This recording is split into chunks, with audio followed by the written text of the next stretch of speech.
Welcome to the Umbrella Hour with Dr. On. Today I have a special guest, Zander Keig.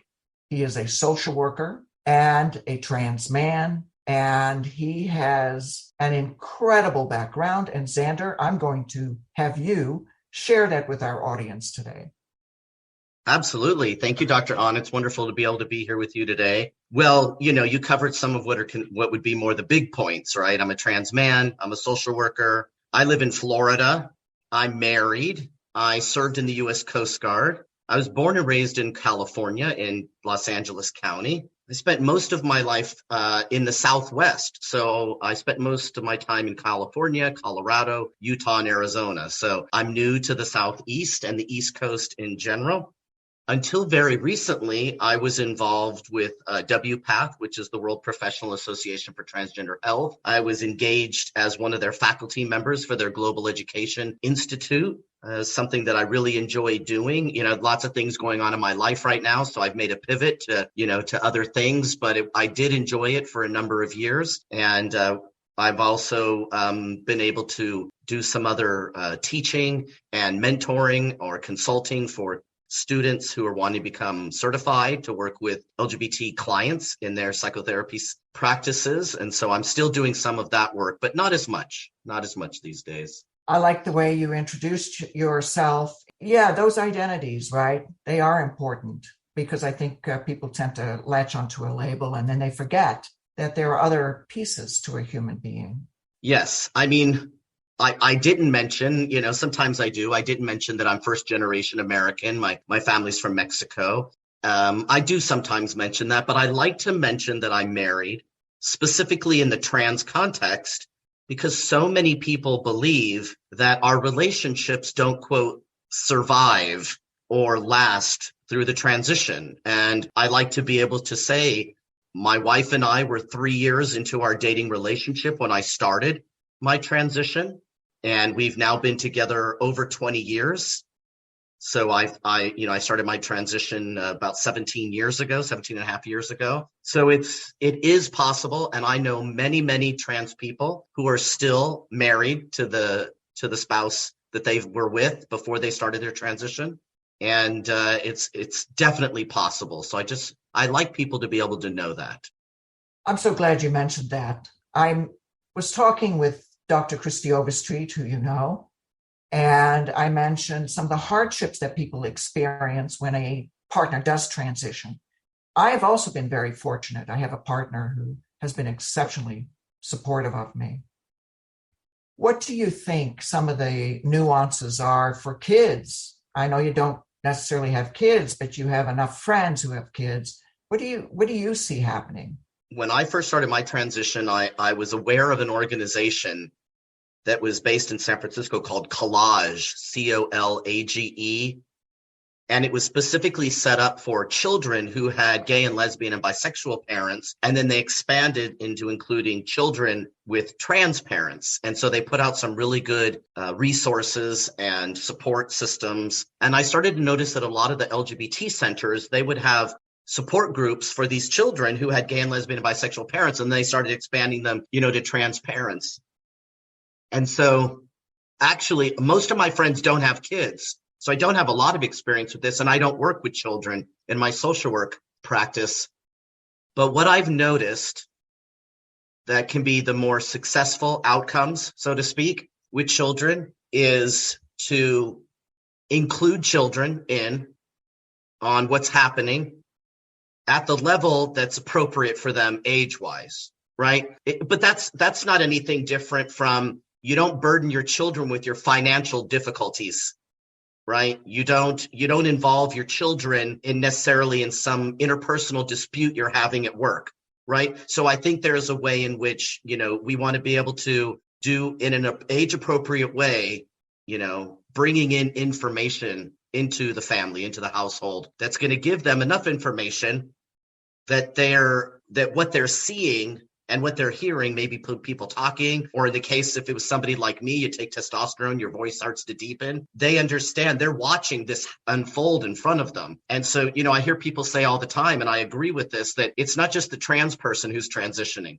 right? It's everybody around them is transitioning because everybody in the world, in the sphere, right, in the world of the trans person is going through a process as well. And so children are doing that too. And I think it's just a matter of getting them connected in with other kids who have the same experience as them, letting them ask questions. That's always good, letting them ask questions and not scolding them for asking questions, like not using the type of, adult politically correct language that we would expect of somebody in a peer group. That children are going to say, as well, I'm not going to mention names, but children say the darndest things, don't they? They do. I have 3 sons, and my oldest is fairly accepting, but my youngest refers to me as Mama Dad. Now, I express genderqueer, so, I don't necessarily get all worked up over the fact that my other 2 sons still continue to refer to me as Mom. In the context of sitting at a dinner table, which happened one year, my granddaughter was present, and she got very upset with my son because the server came up to me and hadn't caught on at all. And I was placing an order. And my son, for some reason, felt compelled to point to me and use female pronouns. My granddaughter sat across the table, flashing him very dirty looks. Once the server left, I knew all hell was going to break loose, and it did. And he sat there as she had called him out on his stuff. I've had people challenge me. Doesn't that get under your skin? Well, a little bit, I suppose, in that circumstance.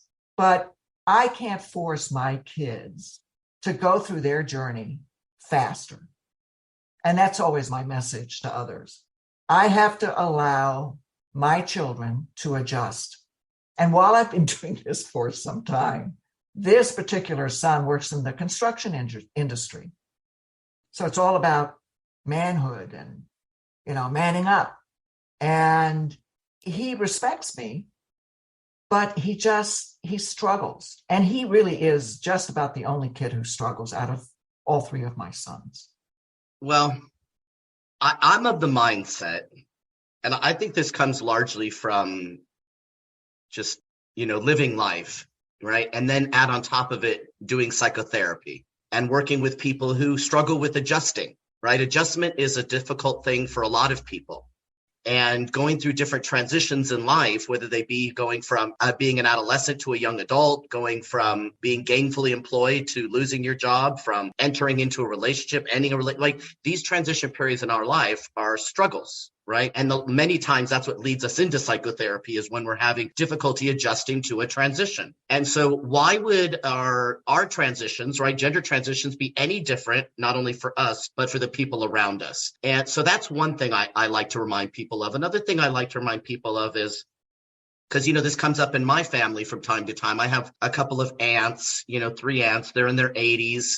They're wonderful Mexican ladies, right? They're grandmas, great grandmas at this point. And, they call me the name that I was given by my parents when I was born. And I don't care. And people say to me the same thing, like, doesn't it bother you? Do you correct them? I do not. I never correct them. And part of the reason for that is that it's almost like it's not my business what they think about me, right? That's sort of an old saying. And if I know who I am and I live in the world, how I live, right? If people could see me right now, it's like, people call me balding, but it's, it's just the crown of my head. I've got hair on my head, right? I've got a big, thick beard and mustache. You can hear my voice. Nobody thinks I'm a woman when I walk around or sound like one. And so it's good enough for me. And part of the issue for me is that I don't want my aunts, or anybody for that matter, turning it around on me and telling me that I'm not thinking correctly, I'm not speaking correctly, I'm not believing correctly, and I need to change my ways, right? Because if I'm out there correcting everybody and telling them what they're doing wrong, that gives them the liberty to do the same thing to me if they don't like how I'm talking about things. And so now there are times and places, of course, there are things we say we shouldn't be saying, but I'm talking about my aunts and anybody else that I interact with or don't even interact with, people who are just listening to this, they have their right to their thoughts and their feelings and their beliefs.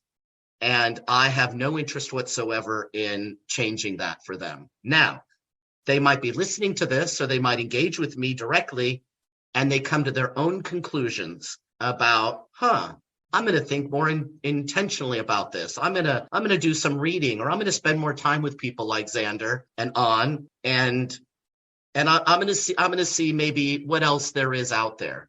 That's what I hope happens. I don't want to force people into changing their thoughts and their beliefs and their ideas. And now we will take a commercial break. We'll be back shortly. UK Health Radio, the station that makes you feel good.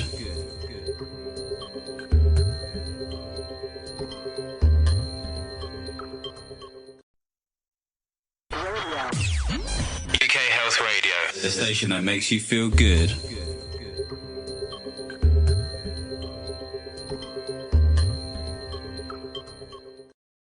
All right, we are back from our commercial break. We left off talking about whether or not we correct people when they misgender us. Why don't you pick up where you left off, Zander? It's not very popular. I've come to find let me rephrase. I do think it's popular and common. I think the way what we've been talking about is very much in the mainstream. However, it is not what a lot of people are exposed to, because what a lot of people get exposed to are not the mainstream. It's more the fringes. And so I think it's on the fringes, the messages that come from the fringes, like maybe like activist messaging, is gonna contradict what we say, because they really do want to change how people think and feel and believe and act. Very directly so. There is a lot of that occurring.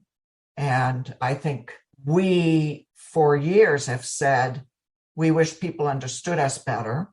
And yet people within our own trans community aren't very understanding and feel very threatened by some of our individualities and the way we think, feel, and basically interact with others about some of these very touchy subjects that are circulating. And I think that can be a really tough landscape to navigate for a lot of trans people who may not fit this idealistic way of thinking, which is, you will use my pronouns, you will recognize me immediately as who I am. And I, for one, you can look at me, I, for one, get misgendered all the time. And part of that is my voice, but part of it is also because I am a bit genderqueer and I like who I am. And I'm okay with that. But for other people, that could be very, very threatening. Some years ago, I had a trans female tell me that she felt very strongly that there weren't necessarily true trans people unless they were transsexuals. And that was an interesting conversation, because part of me felt there are variances in our world. And we always talk about our brains connecting with that identity of male or female, but we make it sound very binary. And for many people who are, quote, transsexual, they've been through the surgeries, they've done their reassignments, that is probably very true. But then there are other people where that may not be the case. And so there's also this nuance circulating within our community where people feel threatened by the fact that they can't be identified as trans. So we do come from all walks of life, including Two-Spirit, right? Two-Spirit is another such example of Native Americans. And even around the world, they have these individuals who are in these tribal communities, have for centuries never taken on male versus female, and are very fluid in their identities. Maybe they do take on more what's considered to be masculine or feminine, sex role and sex, presentation attributes, but they're still recognized as a third or fourth or fifth category of person within their culture. This idea about we want people to understand us better. I think part of the issue here is that, well, first we have to understand ourselves better. And that's on an individual basis because there's no monolith in the trans community. Not of experience, not of identity, not of trajectory of how we're going to do a transition, whether that's social, medical, legal, however we're going to do it. And so part of the stumbling block for me early on, back several years ago, was how do I even talk about this experience? How do I talk about how I feel? How do I talk about what I want to do? How do I communicate to other people? Because I can use certain words, I can describe, I can explain, but that doesn't mean that on the other end, the listener comprehends what it is I'm talking about, what I mean, what I'm going to be doing. And so I think part of the issue is vocabulary, right? There's a lot of nuance and complexity around biological sex, gender identity, sex role, cultural ideas about the sexes, the presentation, right? The feminine to masculine, androgynous presentation. These things all are very, they're very complex. And so, you mentioned genderqueer, back in the day, I referred to myself as androgynous, right? When I was part of lesbian community, right? Androgynous. And, once I entered into the trans world in 2000, then I was learning about, there's transsexuals. And then there's transgender people. And now there's, non-binary or gender non-conforming or gender diverse or polygender, right? There's so many other labels that people take on. And so, when, I was saying earlier about it's not my job or really anybody's job to change how people individually think or feel or what they say, but that doesn't mean that we can't work towards changing laws or policies that we find might obstruct our access to what it is we want access to. We have to then also be ready for the good possibility, and now I think it is very much a reality, that goes two ways. We can work towards changing laws in our favor, and people can work towards changing laws that are not in our favor.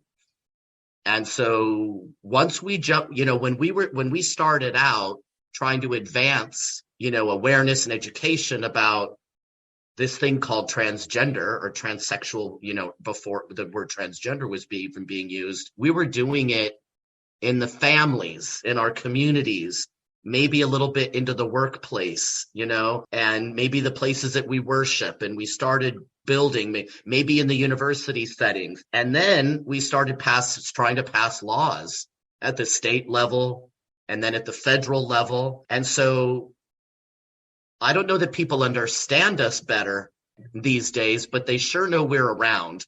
We've definitely made ourselves more visible, and with visibility comes vulnerability. So it's a trade-off. The more visible we are, the more vulnerable we are at that interpersonal and at the at the larger level within our communities. And so I think, as a clinician, where I go to when I think about that heightened level of vulnerability is, okay, how then can we strengthen the resilience of people in our community? How can we enhance, what tools and strategies can we share with members of our community to help them become more emotionally and mentally and socially fit? Right? That's what I do, and that's the kind of practice I have now as I focus on that particular area. How can we learn to regulate our emotions? How can we learn to tolerate distress? How about managing our stress, mitigating conflict, communicating more effectively, having empathy and compassion, right, for ourselves and other people?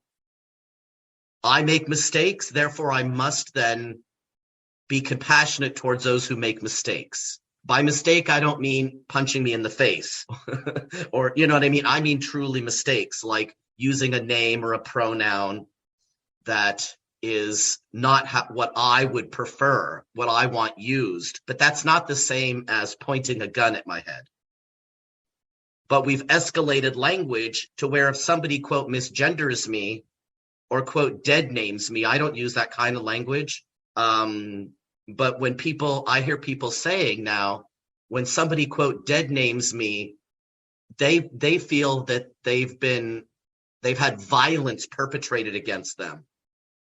It's like, well, that's not violence. Those are words, and maybe sticks and stones don't break my bones, but names will, maybe that little, childish song doesn't work anymore, but we have to find a way to be able to let people do and say what they do and say and, rise above it, tap into our own well-being, our own resilience to be able to withstand when somebody does or says something we don't like. Because I don't know about you, On, and your listeners, but that happens to me all the time. That's just life. People do and say things I don't like all the time. I'm not in control of that. I'm only in control of how I react or respond to it. That's all I have control over. I agree. I think we are at a stage in life where people are ready to just strike out for any reason. And it's tough because there doesn't seem to be the same level of resilience anymore. And I'm not talking about resilience in kids necessarily. I'm seeing it in, lacking in adults.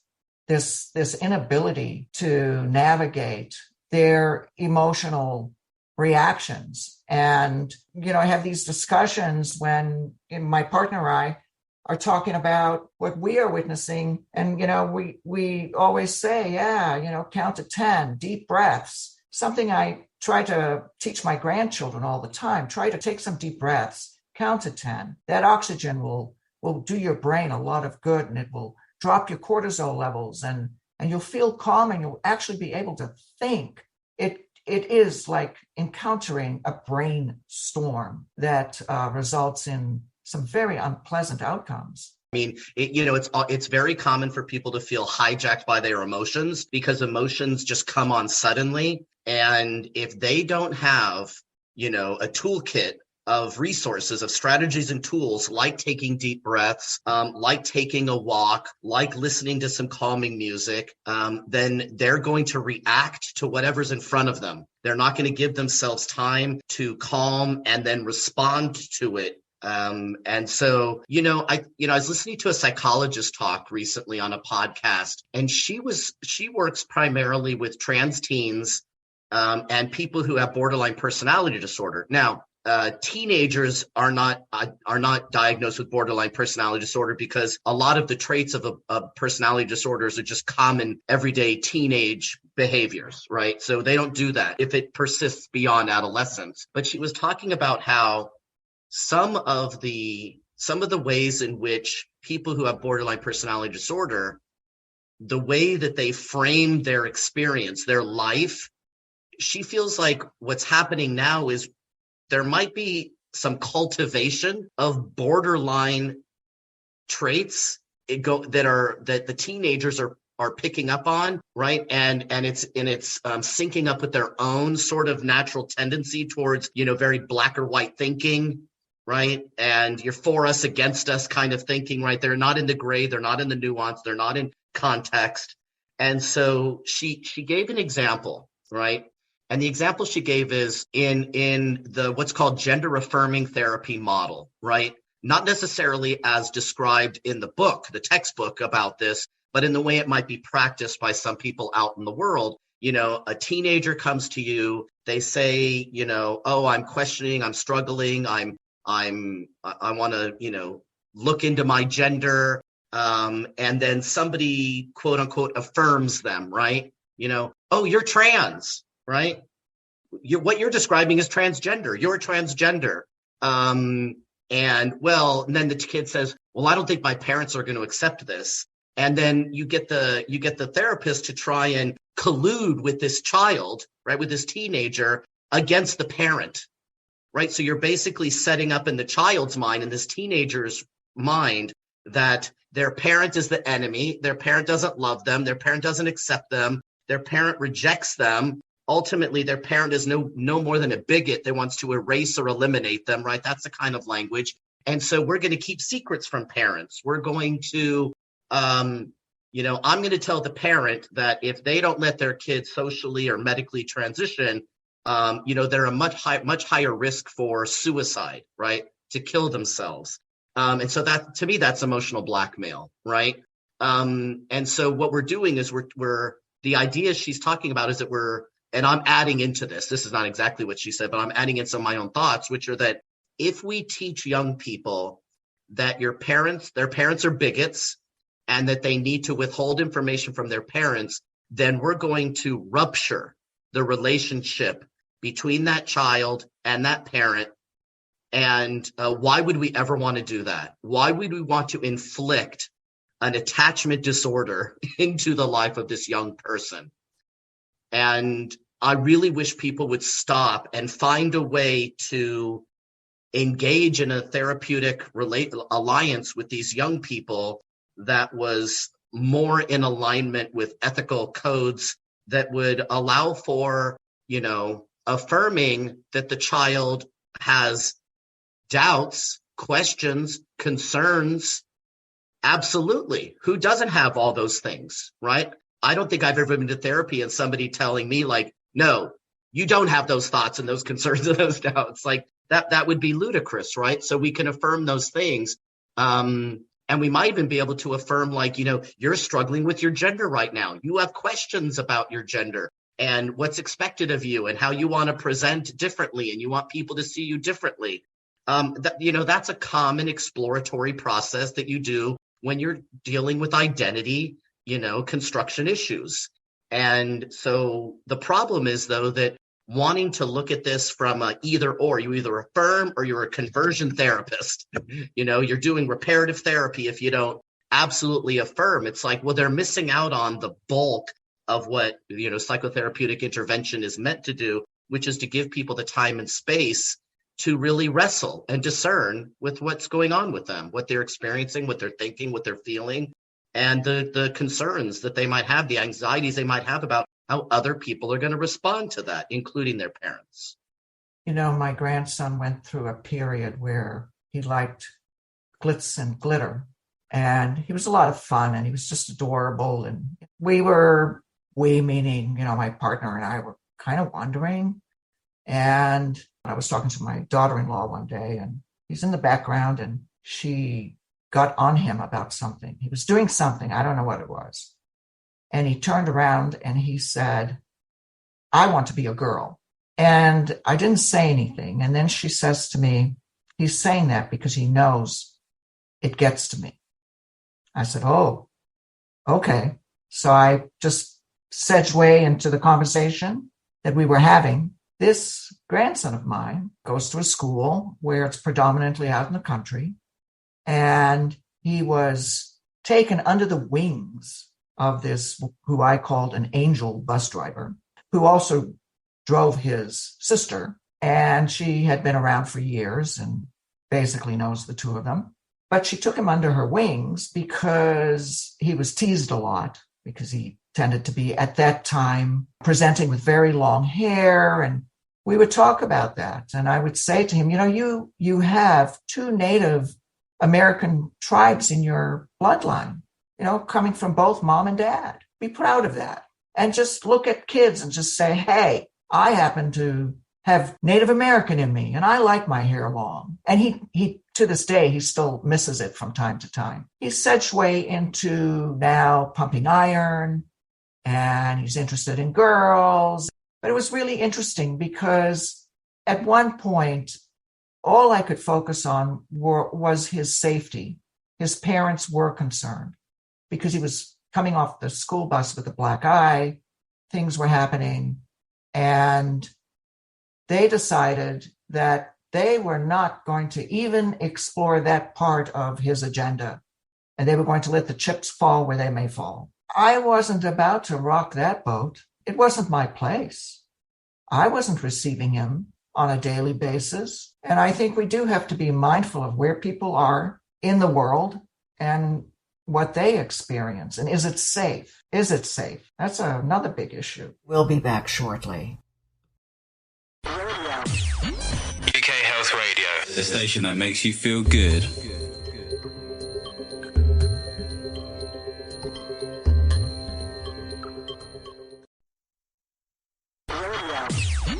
UK Health Radio, the station that makes you feel good.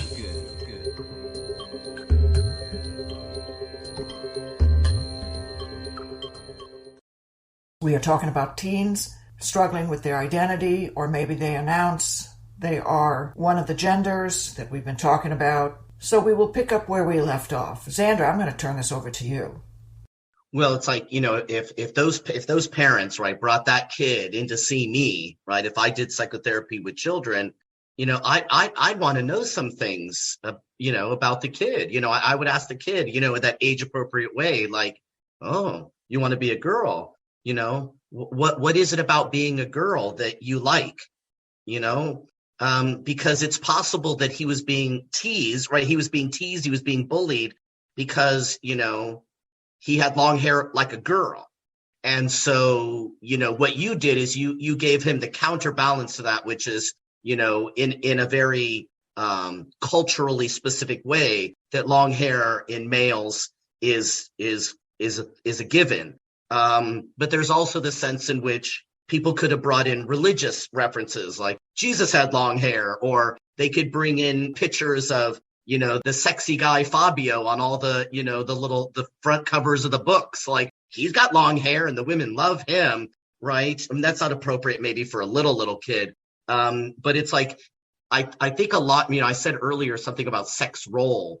And I think a lot of what's happening nowadays is you have children who are expressing an interest in play and clothing and activities that are associated with the other sex, so to speak, right?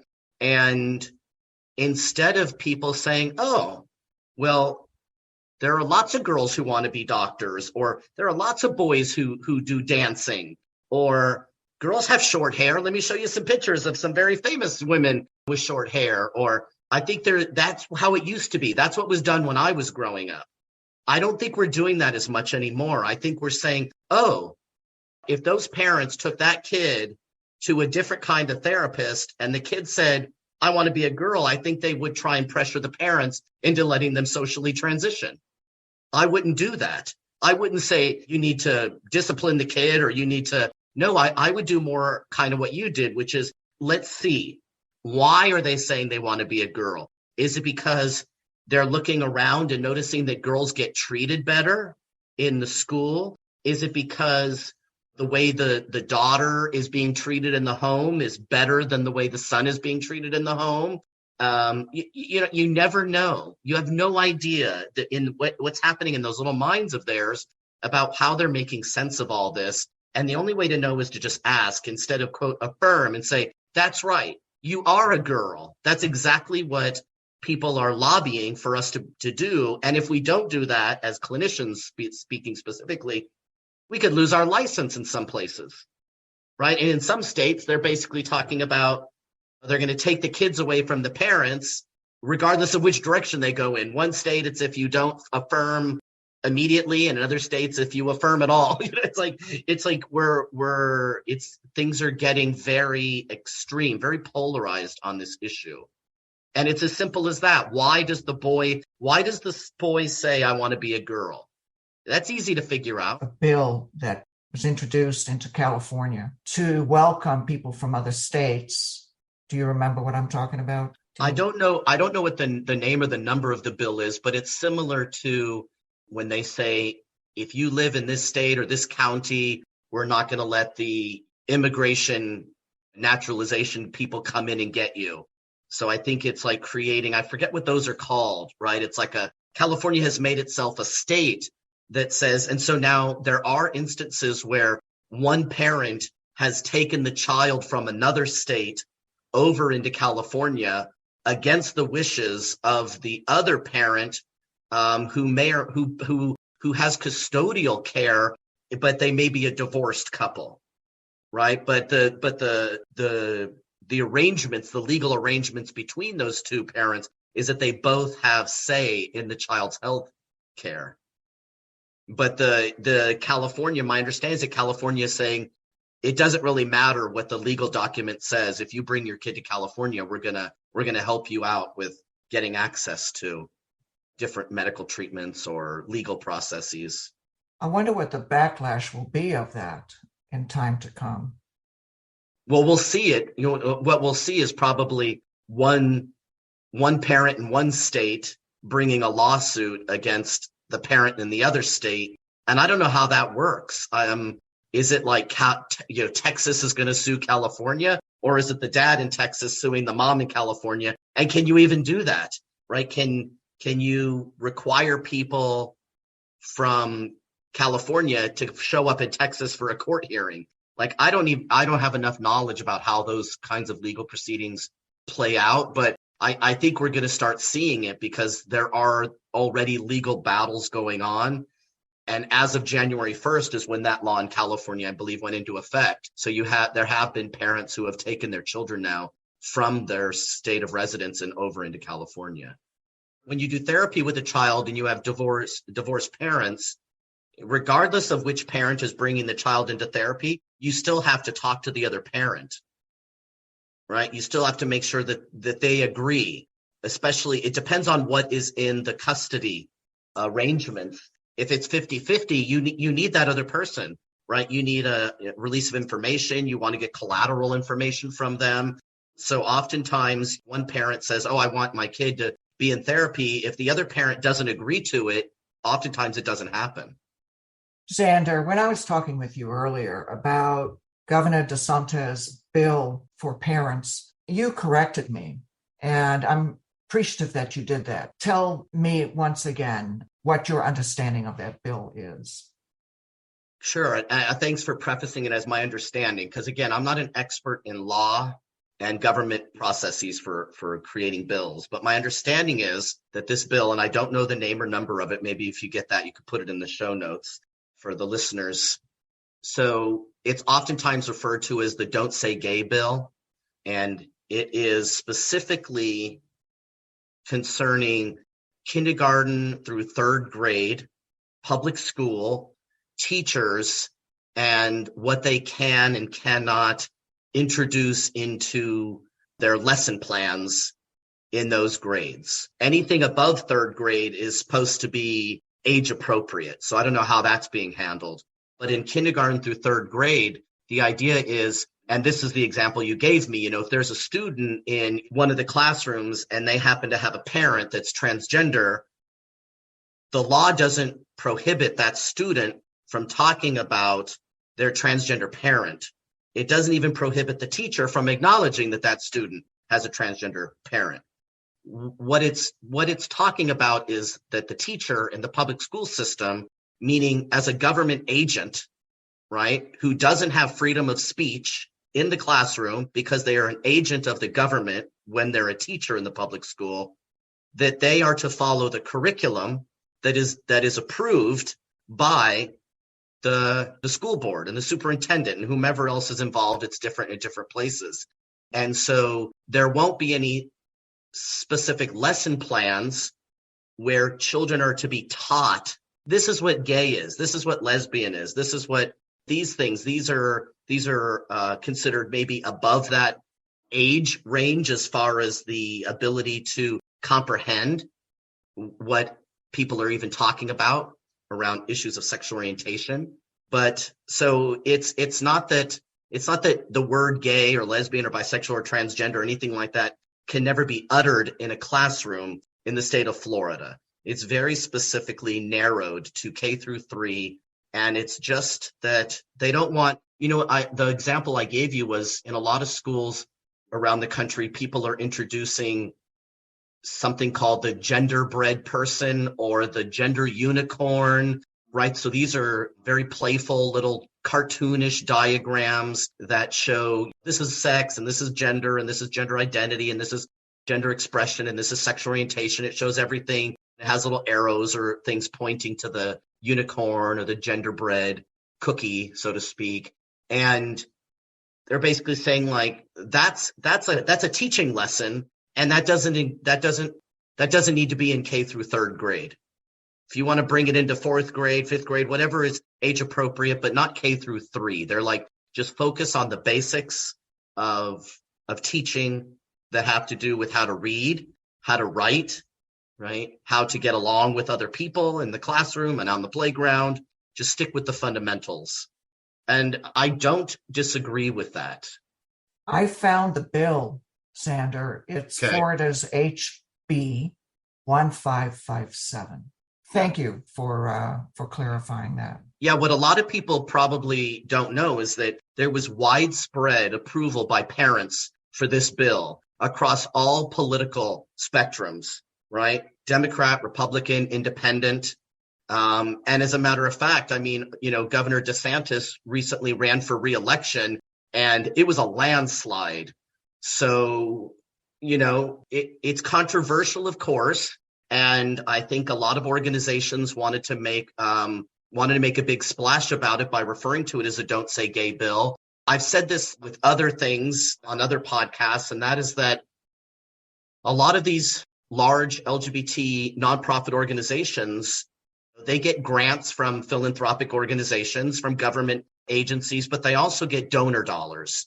And it seems to me that the more angry and scared you can make people feel, the more likely it is that they're going to donate money, right? I know that's quite pessimistic of me, and I don't tend to run pessimistic, but I do believe that the amount of fear and the amount of the escalation of language from you don't see us to you're erasing us to you're trying to eliminate us to there's a genocide occurring, that kind of language to me is appalling, considering that true genocides exist in our world and that many peoples who live on the planet today have lived through genocides and their family members have lived through genocides.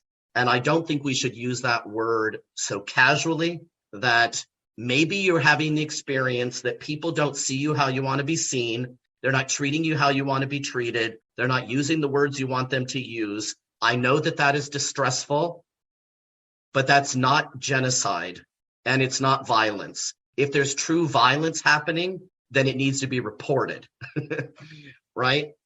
I'm all for advocacy work. I'm all for activism. I just think that we need to stay within the bounds of reality. And there is no genocide occurring in the United States for trans people. I really appreciate your outspokenness, Zander. It's important. It's, there's many of us speaking, but those of us speaking in the way that I'm speaking are in the minority of those speaking, but we're not in the minority of those who think and feel the way we do. But many more people are afraid of the backlash that comes when you speak. It's like we're told that trans people are living authentic lives and that our lived experience should be what people listen to. Well, I'm a trans person. I'm living authentically, and this is my lived experience. And through my lived experience, these are the ideas that I have come to. These are the beliefs that I've come to, and I share those with many, many other people. And they might not be in alignment with what other trans people have experienced, what other trans people believe, and what other trans people want other people to think about them or the community, so to speak, as a whole. But we don't have control over that. What might be better is if more trans people got together and could be in the same room with each other, because we have similar goals, right? I want to be able to go to the doctor and not get hassled. I went to go see a doctor recently. She didn't know I was trans. She was a brand new physician to me. She didn't read in my chart that I had gender dysphoria diagnosis, that I was on testosterone. And so when I questioned her about so the communication she was having with me about how my prostate was healthy, I kind of looked at her and I said, oh, you didn't read my records. Like, I'm trans. And she said, don't insult me. And I said, my intention wasn't to insult you. My intention was to let you know, like, I'm trans. I don't have a prostate. And she got so angry at me. She got up from her chair, went out of the office and called the police and had the police come to the clinic to protect her from my hostility. That happened to me a month ago. Oh, that's terrible, Zander. Right? We don't want that to happen to anybody. I don't want that to happen to me. I don't want it to happen to you. I don't want it to happen to any trans person, whether they're binary or non-binary. I don't care. I don't think, right? So we can come to agreement on that. We don't want to be, have the police called on us when we go to a clinic to get our hormones refilled. What was the outcome of that? The police came and they took me into a separate office and they asked me, from my perspective, what I thought was happening. And they agreed with me that the doctor was a bit reactionary. And then the next thing I did was, this is the Department of Veterans Affairs, by the way. So it's the VA in Orlando, Florida. What I did is I contacted our LGBTQ veteran care coordinator for a healthcare system to alert her to what happened to me with this doctor, this medical doctor. And I was informed that I'm not the first trans patient to have an interaction like I had with this physician. So that then lets them know that they need to have another conversation with that physician's supervisor. So I feel good about that because I feel like there's some remediation there. There'll be somebody's going to have a talk with somebody. Hopefully that person will be required to go through maybe the in-house VA training that when I was a VA social worker, I was part of designing that training. At least the previous one, it might be a new one now that lets people know like the right way and the wrong way to interact with trans veteran patients. Yeah, we have a lot of work yet to do. We have a lot of agreement. We don't want to be treated badly by doctors. So let's work on that together rather than all this fighting and bickering and name calling and trying to get people to, lose their job and doxing people. I think that all needs to stop. Zander, we've come to the end of our hour. I want to thank you for your time.